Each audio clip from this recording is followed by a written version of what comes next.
अभी बचपना ही था कि समय ने नौजवान बना दिया।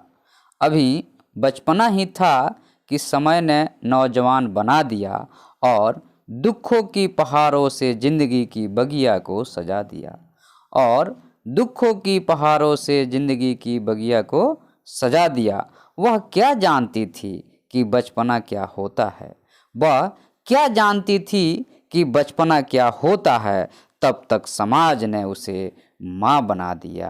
तब तक समाज ने उसे माँ बना दिया। शमशान की धुंध भरी शामों में, शमशान की धुंध भरी शामों में उसने अपने जीवन की रोटियां सेंकी थी। अब उसे क्या डर था इस दुनिया का, जिसने खुद को शमशान की चिढ़ती आवाज़ों में भी एक सुकून की नींद सोई थी। जिसने खुद को शमशान की चिढ़ती आवाज़ों में भी एक सुकून की नींद सोई थी। दिल में गम तो बहुत था, दिल में गम तो बहुत था, लेकिन कहें किससे। दिल में गम तो बहुत था, लेकिन कहें किससे। इसलिए उन्होंने बच्चों की किलकारियों को ही अपनी ज़िंदगी की लौ बना लिया। इसलिए उन्होंने बच्चों की किलकारियों को ही अपनी ज़िंदगी की लौ बना लिया। उसने यह कर दिखाया, उन्होंने यह कर दिखाया जो समाज में अभी तक किसी ने नहीं किया था। और वह हजारों बच्चों की माँ बनकर एक सुंदर सा जिंदगी को जिया था। वह हजारों बच्चों की माँ बनकर एक सुंदर सा जिंदगी को जिया था। वह हजारों बच्चों की आई थी, वह हजारों बच्चों की आई थी। एक हमारी सिंधु ताई थी, एक हमारी सिंधु ताई थी। तो दोस्तों, ये आज हमारी एक छोटी सी सुंदर सी कविता थी सिंधु ताई के बारे में। तो आज हम सिंधु ताई के जीवन पर कुछ चर्चा करने वाले हैं। उनकी जीवनी को देखने वाले हैं कि उनका जीवन किस तरीके से व्यतीत हुआ, किस तरीके से उन्होंने समाज के लिए एक सुंदर सा कार्य किया। और जो हमारे अनाथ बच्चे थे, हजारों अनाथ बच्चों की आज वो माँ हैं, इसलिए हम उनको आई कहते हैं। सिंधु ताई जो थी एक हमारी आई थी, जो कि अब इस दुनिया में नहीं रही हैं। 4 जनवरी 2022 को इनका निधन हो गया है, जो हमारे लिए बहुत ही दुख की बात है। तो आज हम सिंधु ताई के जीवन शैली के बारे में कुछ आपसे चर्चा करने वाले हैं। आपको उनके जीवन शैली के बारे में ज्ञान होना चाहिए, पता होना चाहिए कि किस तरीके से उनका जीवन संघर्षपूर्ण था, लेकिन फिर भी उन्होंने कभी भी हार नहीं मानी। यह महिलाओं के लिए प्रेरणादायक हैं, हमारे समाज के लिए एक लौ चिंगारी की तरह हैं, जिन्होंने सारे समाज में एक ऐसा काम किया जिससे आज पूरा समाज को उन पर गर्व है। और आज हम उनके जीवन के बारे में पढ़ रहे हैं, बात कर रहे हैं। तो आइए हम बात करते हैं सिंधु ताई के जीवन के बारे में। सिंधु ताई जो एक महाराष्ट्र में बारधा गांव में जन्मी हुई थी।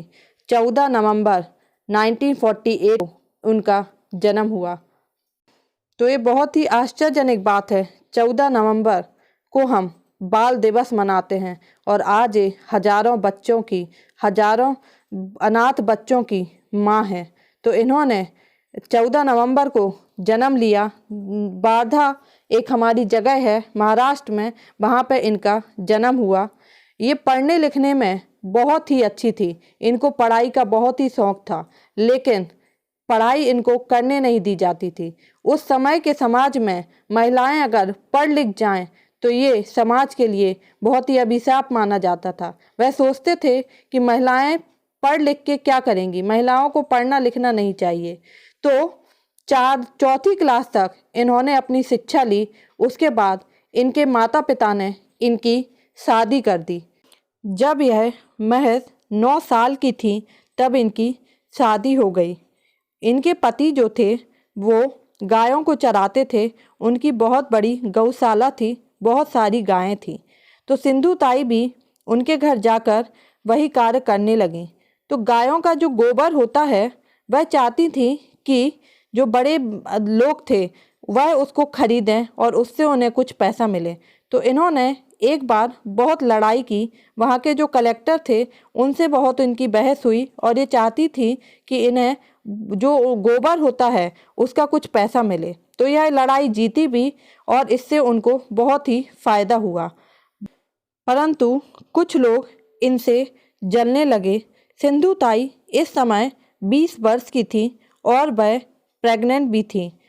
तो कुछ आदमियों ने आकर उनके पति से कहा कि यह जो सिंधु ताई की कोख में बच्चा है यह तुम्हारा बच्चा नहीं है। तो कहते हैं ना कि शक का बीज सबसे बुरा होता है। तो उनके पति के मन में शक हो गया कि यह बच्चा हमारा नहीं है और उन्होंने सिंधु ताई को लात मार के घसीटते हुए अपनी गौशाला में छोड़ दिया। वह सिंधु ताई बेहोश पड़ी रही उस गौशाला में और बेहोशी की हालत में ही उन्होंने एक सुंदर सी लड़की को जन्म दिया जिसका नाम उन्होंने ममता रखा। तो वह उस बेहोशी की हालत में उस लड़की को जन्म दिया और चारों तरफ गाय थी जो कि उनकी रक्षा कर रही थी। तो जैसे हम कहते हैं कि गाय हमारी माता है, एक माता ने दूसरी माँ के दर्द को समझा और उसको सेफ रखा, उनको चारों तरफ से घेर के रखा हुआ था और उनको जगाया, उसकी आवाज़ करी कि ये सिंधु जग, देख तेरी बेटी ने जन्म लिया है। फिर सिंधु ताई जागी और उन्होंने देखा कि एक सुंदर सी पुत्री ने, लड़की ने जन्म लिया है। उन्होंने खुद अपनी बेटी का जो नाड़ा होता है उसको काटा, पत्थरों से उसको 16 बार पीटा, 16 बार पत्थर से उसको पीटा, तब जाके वह नाड़ा कटा और वह उसे लेकर चली गई। उनके घर वालों ने, मायके वालों ने, ससुराल वालों ने, सभी ने उन्हें त्याग दिया था।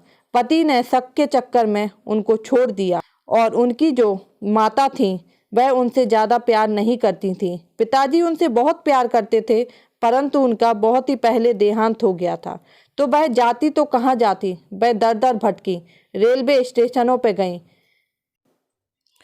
उन्होंने भीख मांगी, जा जाके दर दर भीख मांगी, पोयम पढ़ी, कविताएं पढ़ी, क्योंकि उन्हें पढ़ने का बहुत शौक था। तो वो पहले से कई सारी किताबें, पेपर जो भी मिलता था उसे पढ़ती रहती थी।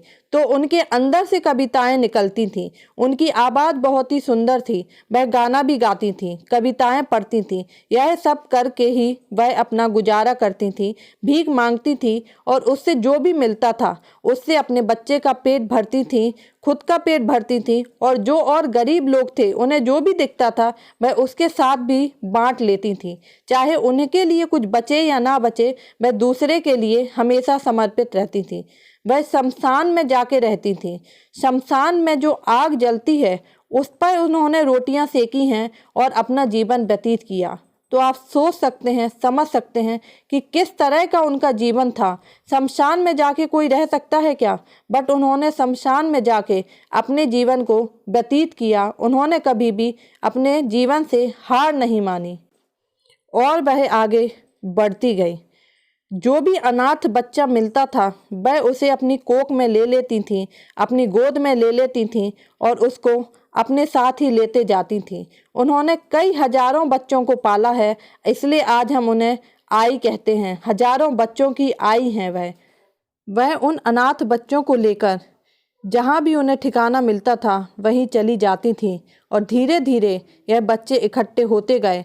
वह अपना खुद निवाला छोड़ के उन बच्चों को खिलाती थी, खुद भूखी रहती थी परंतु उन बच्चों पे कभी कोई आंच नहीं आने देती थी।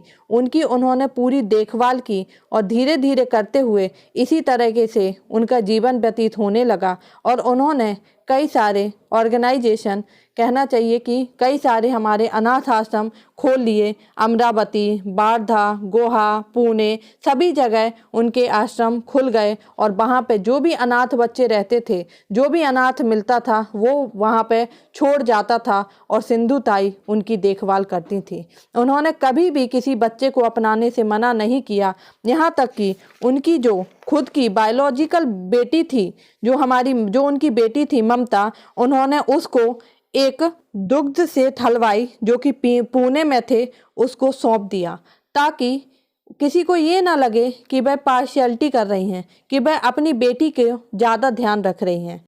उन्होंने कहा कि आप मेरी बेटी का ध्यान रखिए क्योंकि मुझे और हजारों बच्चों का ध्यान रखना है। उन्होंने उसको उसे सौंप दिया और वह बाकी सारे बच्चों का ध्यान रखने लगी। उनकी बेटी ममता उनसे बहुत प्यार करती हैं और उनका बहुत ही ध्यान रखती हैं। आज उनके कई सारे दामाद हैं, बहुएं हैं, कई सारे पोते पोती हैं, हजारों बच्चों की माँ है वह। इसलिए हम उनको सिंधु ताई कहते हैं, सिंधु ताई कहते हैं, सिंधु आई कहते हैं। उनका हृदय इतना बड़ा था, कहते हैं ना कि माँ का दिल बहुत बड़ा होता है, माँ अपने सभी बच्चों को माफ़ कर देती है। तो उनके पति, जिनको अब पता चला कि सिंधु ताई इतनी बड़ी शख्सियत बन गई हैं, तो वह भी आए उनके पास और उन्होंने उनसे माफ़ी मांगी। तो सिंधु ताई ने पता है उनसे क्या कहा? सिंधु ताई ने उनसे कहा कि अगर आप मेरे पास आना चाहते हैं तो मेरे पति नहीं, मेरा बेटा बन के आइए, क्योंकि अब मैं सिर्फ माँ हूँ, ना किसी की पत्नी हूँ, ना किसी की बेटी हूँ, ना किसी की बहू हूँ।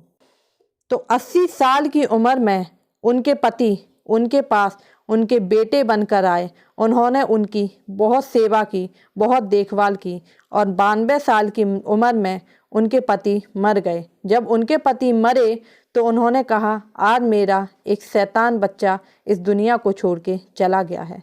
तो ऐसी शख्सियत को हम प्रणाम करते हैं, नमन करते हैं, जिन्होंने हमारे हजारों बच्चों को एक जीवन दान दिया। आज उनके बच्चे जो हैं वो बहुत ही ऊंचाइयों पर पहुंच गए हैं। उनके बहुत बच्चे हैं जो कि बहुत अच्छा काम कर रहे हैं। एक उनका बच्चा तो खुद उनकी ही जीवन शैली पर पीएचडी कर रहा है। तो यह बहुत ही दुखद की बात है कि 4 जनवरी 2022 को सिंधु ताई अब हमारे साथ नहीं रही। एक ऐसी शख्सियत जिन्होंने अपनी ज़िंदगी को जलाकर दूसरों की ज़िंदगी को रोशन किया है। तो आज हम उन्हें भावपूर्ण श्रद्धांजलि देते हैं और नमन करते हैं। तो दोस्तों, जैसे सिंधु ताई ने अपने जीवन से कभी हार नहीं मानी, ऐसे हमें भी अपने जीवन में संघर्ष करते रहना चाहिए। कभी भी जीवन से हार नहीं मानना चाहिए, क्योंकि सूरज हर दिन उगता है, उजाला हर दिन होता है, अंधेरा हर दिन छटता है। तो आपकी ज़िंदगी में भी जो भी अंधेरा है, जो भी परेशानियां हैं, वो एक ना एक दिन ख़त्म हो जाएंगी। इसलिए कभी भी ज़िंदगी से हार मत मानिए, रुकिए मत, निरंतर चलते रहिए। चलते हुए पानी की तरह आप भी बहते रहिए और अपनी ज़िंदगी को व्यतीत करते रहिए। धन्यवाद।